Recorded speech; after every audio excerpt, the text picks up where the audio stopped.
আসসালামু আলাইকুম, welcome back to my channel. আজকে আমি আপনাদের সাথে শেয়ার করব আরবের জনপ্রিয় একটি বিরিয়ানির রেসিপি, যাকে আমরা খাবসা নামে চিনে থাকি। আজকে আমি আপনাদের চিকেন খাবসাটে করে দেখাবো। এটা খেতে যেমন মজা এবং রান্না করতেও অনেক সহজ। রেসিপিটি শুরু করার আগে যারা এখনও আমার চ্যানেলটি সাবস্ক্রাইব করেননি, প্লিজ আমার চ্যানেলটি সাবস্ক্রাইব করে দিবেন এবং ফ্রেন্ডস অ্যান্ড ফ্যামিলির সাথে শেয়ার করবেন।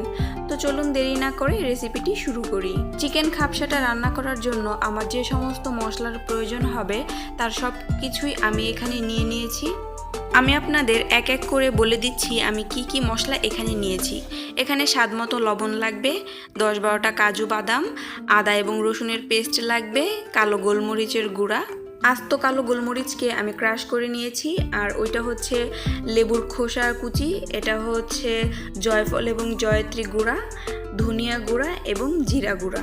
আস্ত মশলার ভেতরে আছে এলাচ, গোলমরিচ, লবঙ্গ, দারুচিনি, স্টার অ্যানিস, আর 2টা তেজপাতা এবং 1.5 কাপের মতো পেঁয়াজ এবং 3 চা চামচ বাটার।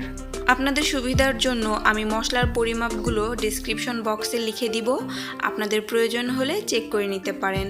রান্না শুরু করার আগে আমি এখানে 3 কাপ পরিমাণ বাসমতি চাল নিয়েছি। এই চালগুলো এখন আমি ভালো মতো পরিষ্কার করে নিব। এই চালগুলো পরিষ্কার করা হয়ে গেলে পানি ঝরিয়ে একটা সাইডে রেখে দিব। এই চিকেন খাবসাটা তৈরি করার আরেকটি প্রধান উপকরণ হচ্ছে টমেটো পেস্ট। আমি 4-5টা টমেটো সিদ্ধ করে উপরের স্কিনটা ফেলে দিয়ে এভাবে ব্লেন্ড করে নিয়েছি। আরব দেশে চিকেন খাবসাটা সাধারণত আস্ত মুরগি দিয়ে রান্না করা হয়, কিন্তু আজকে আমি 4টি লেগ পিস দিয়ে এই খাবসাটা তৈরি করব। চিকেনগুলোকে এখন আমি পরিমাণ মতো লবণ দিয়ে মাখিয়ে একটা সাইডে রেখে দিব। চিকেন খাবসাটা তৈরি করার ক্ষেত্রে পানি এবং লবণ এই 2টা জিনিস খুবই সাবধানে ব্যবহার করতে হয়, তাই আমি চিকেনের জন্য যতটুকু লবণ প্রয়োজন হবে সেইটুক লবণ দিয়ে আমি চিকেনটা ভালো মতো এপিট ওপিট উল্টে মাখিয়ে নিচ্ছি। মাখানো হয়ে গেলে একটা হাঁড়িতে আমি 3 চা চামচ বাটার দিয়ে দিচ্ছি। আপনারা বাটারের পরিবর্তে ঘিও ব্যবহার করতে পারেন, এতে স্মেলটা অনেক ভালো আসে।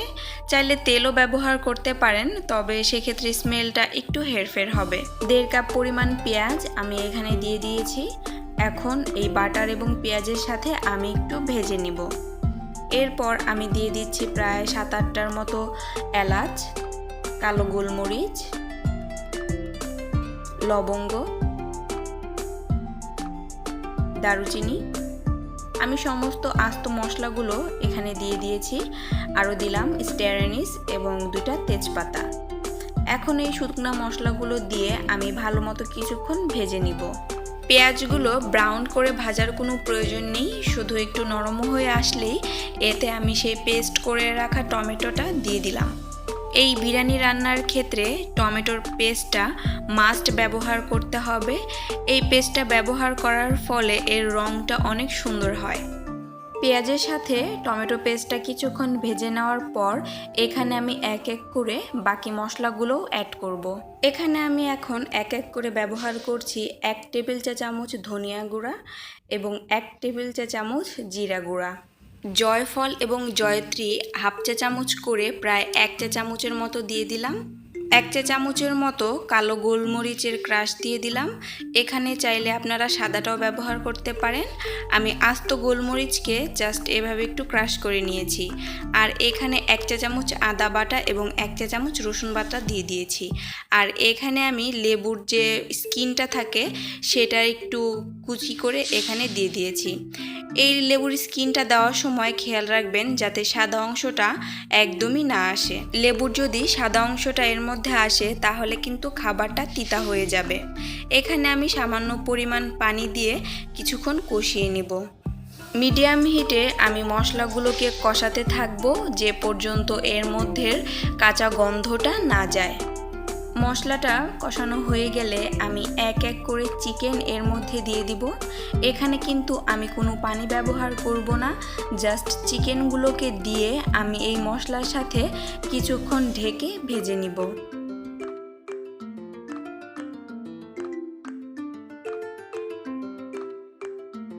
2 2 মিনিট পরে আমি চিকেনটা উল্টিয়ে দিচ্ছি। আমি একটা পাশ 2 মিনিট ভেজে নিয়েছি মশলার সাথে, আমি অপর পাশটাও 2 মিনিট ভেজে নিব। মুরগির পিসগুলো উল্টে দেওয়া হয়ে গেলে আমি সাইড থেকে কিছুটা মশলা মুরগির মধ্যে আমি ভালো মতো মাখিয়ে নিচ্ছি।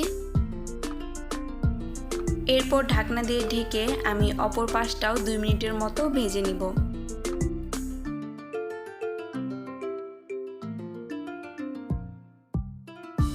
চিকেনগুলো এখন আমি আবারও উল্টিয়ে দিচ্ছি।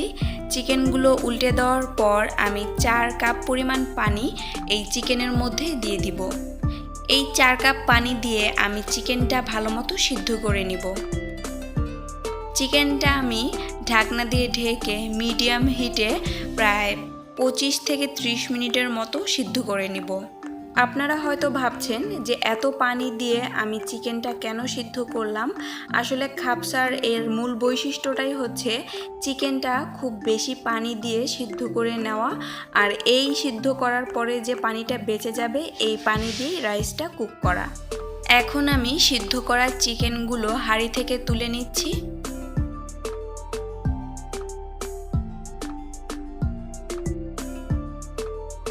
চিকেনগুলো তুলে নেওয়া শেষ। এখন আমি এই চিকেনগুলো একটা সাইডে রেখে আমি রাইসটা রান্নার কাজটা শুরু করে দিব। চিকেন সিদ্ধর সময় আমি 4 কাপ পরিমাণ পানি ব্যবহার করেছিলাম। এখন আরও 2 কাপ পরিমাণ পানি আমি এই মশলার মধ্যে দিয়ে দিলাম, কারণ আমার চাল ছিল প্রায় 3 কাপের মতো, তাই আমি ডাবল পানি এর মধ্যে নিয়ে নিয়েছি। চালের জন্য আমার যতটুকু লবণ প্রয়োজন আমি সেই পরিমাণ লবণ এর মধ্যে দিয়ে দিয়েছি। পরবর্তীতে যদি লবণের প্রয়োজন হয় আমি আরেকটু লবণ এর মধ্যে অ্যাড করে দিব। চালগুলো দিয়ে এখন আমি ভালো মতো নেড়ে চেড়ে বিরিয়ানি যেরকম করে আমরা রান্না করি সেভাবে এটা ভাবে রান্না করে নিব। দেখে মনে হচ্ছে চালের কালারটা একদম হলদে হলদে হয়ে যাবে, অনেকটা কমলা একটা ফ্লেভার, কারণ এটা হয়েছে টমেটো দেওয়ার কারণে।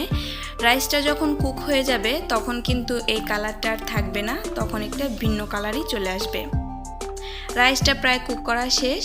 একটা জিনিস লক্ষ্য করেছেন কি, আমি কিন্তু কোনো কাঁচামরিচ বা লঙ্কার গুঁড়া ব্যবহার করিনি, শুধু গোলমরিচগুলো এখানে ব্যবহার করেছি। আপনারা চাইলে এক্সট্রা স্পাইসি করার জন্য সেই মরিচগুলো এখানে ব্যবহার করতে পারেন, তবে এই রান্নার ক্ষেত্রে শুধু গোলমরিচ দিয়েই রান্নাটা করা হয়। একটা ফ্রাই প্যানে আমি 1 চা চামচ বাটার দিয়ে 10-12টা কাজু বাদাম এখানে ভেজে নিচ্ছি। আপনারা চাইলে যে কোনো টাইপের বাদাম বা কিশমিশ এর মধ্যে ব্যবহার করতে পারেন।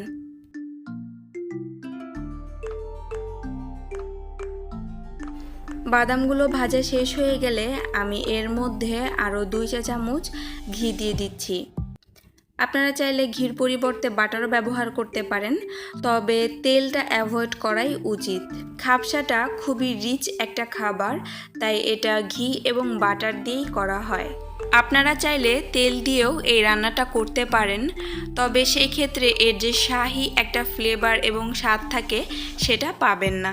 ঘিটা গরম হয়ে আসলে এর মধ্যে আমি চিকেনগুলো দিয়ে এপাশ ওপাশ উল্টে ভেজে নিব। চিকেনগুলো আগে থেকেই সিদ্ধ করা ছিল, তাই এটা আমি ডিপ ফ্রাই করব না, শুধু তন্দুরি চিকেনের মতো এপাশ ওপাশে কিছুটা কালার আসা পর্যন্ত চিকেনগুলোকে আমি ভেজে নিব।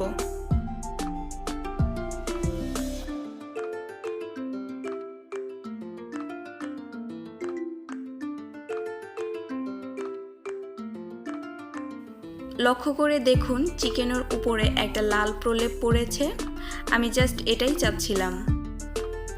চিকেনগুলোকে আরও 2-3 মিনিটের মতো উল্টিয়ে পাল্টিয়ে ভেজে আমি চুলা থেকে নামিয়ে নিব।